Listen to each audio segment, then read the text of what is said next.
Assalamualaikum warahmatullahi wabarakatuh. Saya Rifki Ramadhani Iswandi dari Amik Citra Buana Indonesia akan mereview dua buah buku ya. Buku pertama adalah buku novel yang berjudul Deck the Halls. Buku ini ialah karya kolaborasi Mary Higgins Clark dan anaknya Carol, bertema Natal misteri dan kriminal. Buku kedua adalah buku cerpen yang berjudul Coret-coret di Toilet. Oh ya, disclaimer, saya juga ini buku yang kedua tuh nggak punya fisiknya ya. Jadi saya akan lampirin ininya, covernya di video ya teman-teman. Nah, buku ini nih ya, Coret-coret di Toilet, karya Eka Kurniawan. Genre buku ini adalah genre fiksi sastra, kritik sosial, dan absurdisme ya teman-teman. Oke, baik, saya akan mereview yang pertama dulu ya. Yang pertama itu bersinopsis begini. Deck the Halls menceritakan tentang seorang pria bernama Luke Riley, ayah dari seorang putri yang bernama Regan. Dia diculik bersama dengan supirnya oleh dua orang penculik amatirannya. Kedua penculik tersebut memanfaatkan momen saat Natal untuk meminta tebusan sejumlah uang. Berharap keluarga Riley tidak akan melibatkan polisi karena malam Natal ya. Namun ini justru memicu investigasi pribadi oleh anaknya ya yang bernama Regan tadi, sama ibunya yang bernama Nora Riley. Regan yang tengah pulang untuk merayakan Natal harus berpacu dengan waktu untuk menyelamatkan ayahnya ya sebelum malam Natal tiba. Dalam proses penyelidikan ini bersama dengan ibunya, ia menemukan bahwa penculikan ini tidak sesederhana yang terlihat. Ternyata ada rahasia masa lalu dari keluarga dan motif tersembunyi yang melibatkan lebih dari sekedar uang ternyata. Nah, sinopsis yang tadi saya ceritakan itu menceritakan Regan dan ibunya itu akan menyelamatkan ayahnya ya dari kedua penculik. Sebenarnya di sini tuh penokohannya tuh bukan cuma dua karakternya, ada beberapa penokohan lagi ya nanti, dari kerabat-kerabatnya, dari teman-temannya, nanti ada dimunculkan penokohannya. Tokohnya nggak dua doang ya, pokoknya ada yang ngebantuin nanti. Nah, di sini review singkat saya tentang buku ini ya teman-teman.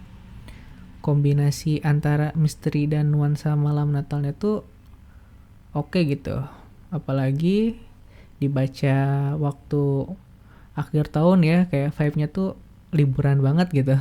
Memberikan nuansa atau rasa kekeluargaan yang hangat ya. Keluarga, kerabat gitu, teman. Kayak ya udahlah gitu. Oke gitu. Dibaca buat liburan Natal. Selanjutnya ceritanya itu cepat dan ringan ya. Novel ini tidak terlalu rumit sebenarnya. Cocok untuk pemula atau pembaca yang mencari hiburan misteri tanpa harus berpikir terlalu keras. Nah, yang ketiga ialah karakternya hangat, tidak terlalu ekstrim ya penokohannya. Apalagi ternyata si pencurinya tuh ada maksud lain ya. Tokoh-tokohnya tuh terasa hidup ya. Ternyata si pencuri ini kan ada satu sisi ya, nggak menginginkan uang, sebenarnya ada satu sisi alasan terselubung gitu. Menarik kan ya. Nah, yang keempat adalah gaya bahasanya tuh fleksibel, nggak aneh-aneh. Cocok untuk remaja hingga dewasa dengan bahasa naratif yang mudah diikuti. Nah, oke, paling itu ya yang pertama tuh yang bisa saya review. Yang kedua, saya akan mereview cerpen berjudul Coret-coret di Toilet, karya Eka Kurniawan. Sebenarnya novel ini tuh ada 12 cerpen sih di dalamnya tuh, 12 cerita. Tapi keseluruhan cerpennya tuh memiliki beberapa keragaman tema sosial dan politik ya teman-teman. Eka Kurniawan, sang penulis ini menyisipkan berbagai isu, mulai dari politik, kekerasan, terus kemiskinan juga, hingga absurdnya birokrasi ya. Waduh, ini oke lah buat mahasiswa yang aktivis tuh birokrasi tuh kayak ada absurd birokrasi. Seru nih. Nah, tidak itu juga ya, buku ini juga memiliki karakter yang berkesan dan unik, teman-teman. Seperti tokoh-tokoh dalam cerpen ini seringkali tidak sempurna ya. Mereka tuh memiliki sisi yang ada gilanya, kesepiannya, miskin gitu. Kayak terasingkan. Ada ya nanti dalam cerpen ini tuh. Waduh, gokil deh ini.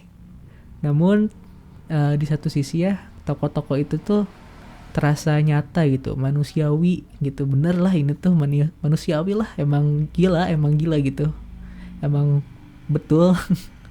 Nah, jadi yang bisa saya simpulkan tuh sebenarnya novelnya tuh nggak ini banget ya, pokoknya harus baca lah, nggak ada hal apa ya, pokoknya tuh di sini tuh tentang menceritakan sisi gelapnya tuh negeri ini gitu dengan cara yang cerdas dan sastrawasi. Novelnya tuh itu sih intinya tuh sebenarnya, cuman dibalut dengan cerita-cerita pendek yang menarik sih. Nah, itu sih yang bisa saya review ya teman-teman. Semoga teman-teman yang lihat video ini bermanfaat sih ya reviewnya.